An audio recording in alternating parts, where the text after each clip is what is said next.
The keychain fell onto the cold sidewalk with a small metallic sound that should have gone unnoticed, but that single moment quietly set in motion a chain of events that would change two lives forever.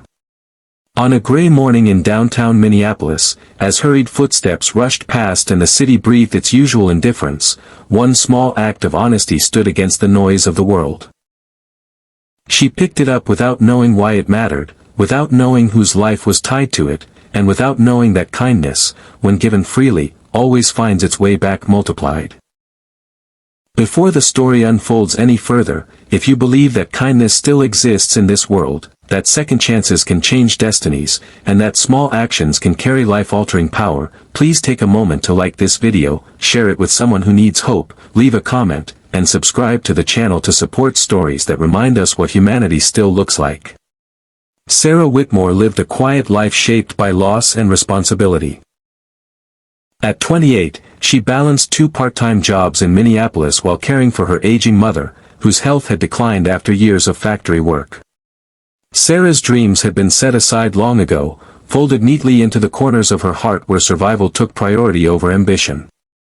Every morning, she walked the same route past the same cafe, her eyes trained on the pavement as if expecting life to offer disappointment again. That was the morning she noticed the keychain.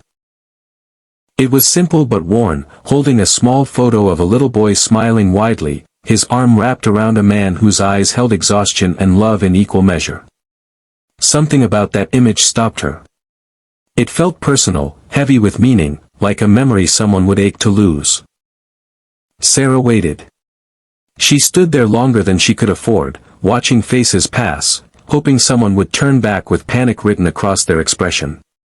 When no one did, she took the keychain with her, asking nearby stores if anyone had reported it missing.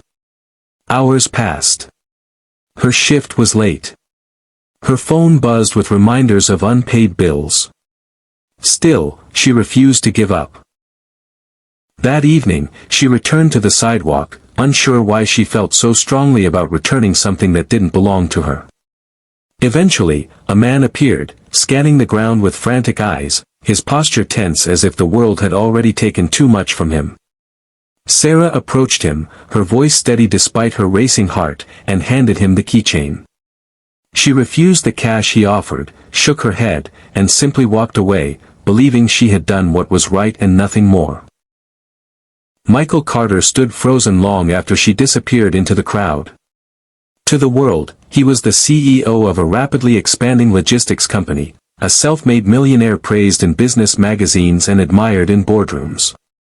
But behind closed doors, he was a single father navigating grief after losing his wife to illness 3 years earlier. That keychain held more than keys. It carried the last photo taken of him and his son, Joshua, before life shattered. Losing it had sent a wave of panic through him that money couldn't fix.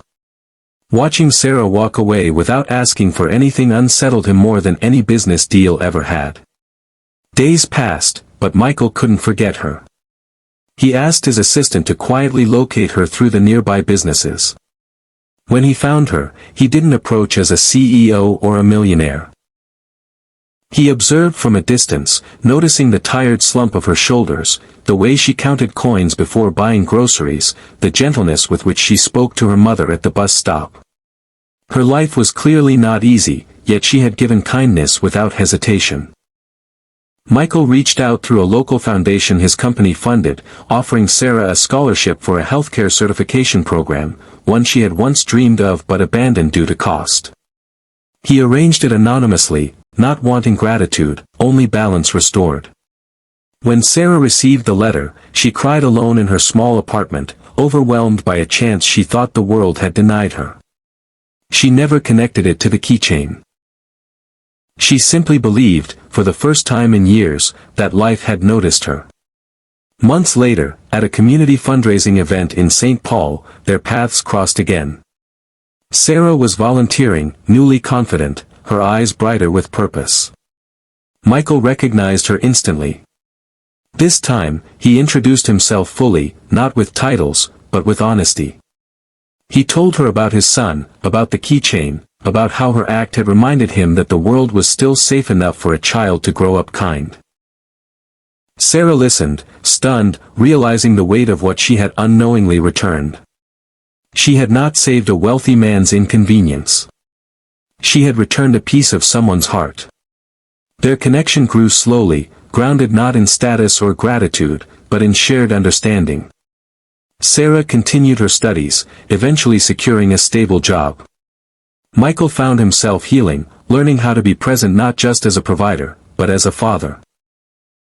Joshua met Sarah and felt safe around her in a way that surprised them both. Life didn't transform overnight, but it softened, shaped by patience and trust. Just before the ending, please comment below and tell us what you would have done if you found that keychain. Would you have waited, searched, or walked away? Your thoughts matter here. On a quiet afternoon a year later, Sarah watched Joshua play in a park, sunlight dancing through the trees, while Michael stood nearby, no longer carrying the weight alone. She realized that kindness didn't demand recognition to change lives. It only needed sincerity.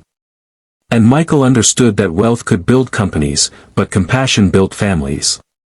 If this story touched your heart, if it reminded you that small acts can rewrite futures, please like, share, and engage with this video. Your support helps keep stories like this alive, spreading hope to those who may be standing on a cold sidewalk, holding something that doesn't belong to them, wondering if doing the right thing still matters.